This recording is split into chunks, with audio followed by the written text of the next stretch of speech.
Congratulations on your film, The Artist. It's my favorite movie of 2011. It's getting all these awards, including fantastic 10 Oscar nominations. How cool is that? It's very, very gratifying, and I'm very grateful to be a part of it. Right, now how did you get attracted into making this wonderful silent film with a great big heart? The director came to me with a scenario with all kinds of pictures of old Hollywood in it. It was fascinating to look at. And I'd say anybody that's going to this much trouble to put this scenario together really must be interested in what he was doing. Then they came out to California, to L.A., and we met, and he explained to me his vision for it. And I was sold, and I'm very grateful to be a part of it now because it all spelled out on the screen.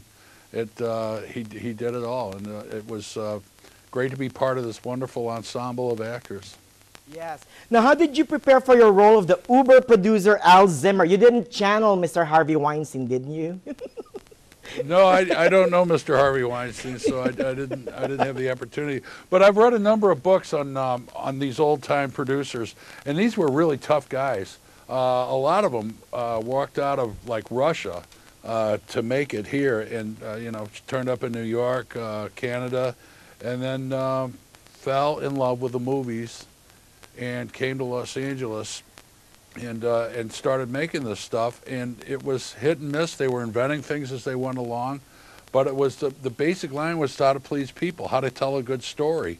And you have these iron-fisted guys who have to have a sensitivity to them to learn how to please people. And it's a fascinating blend of man. Right. Now, take us through the production process of the film. How was it different, besides the obvious reasons, how was it different from doing a regular feature film? It wasn't that different. The basic thing is we're just telling a story, and after a couple of minutes of watching the film, you kind of forget that it's silent. There's some very big reminders about halfway through it. But all we were doing was relating to each other, and we had this fantastic ensemble of actors to do that. We were all in tune with each other because we had to improvise everything we were doing. And I had to listen very closely because the man I was working with didn't speak any English at all at the time, and I'm never going to learn French.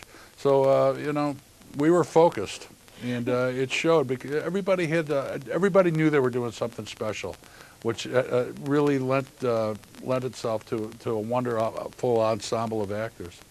Right. Now, why do you think there were so many silent film stars like George Valentin, played by Jean Dujardin? Why do you think there were so many of them that weren't able to transfer to talkies during that time?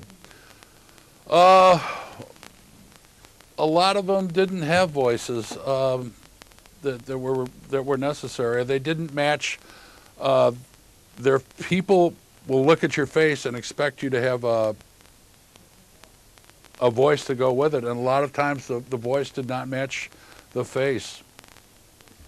And, right, exactly. By that time, a lot of new stars were coming from the stage, who had these great voices, and they just simply replaced the old timers. Everybody's replaceable. That's something else about this movie that really gives you pause to think. Right.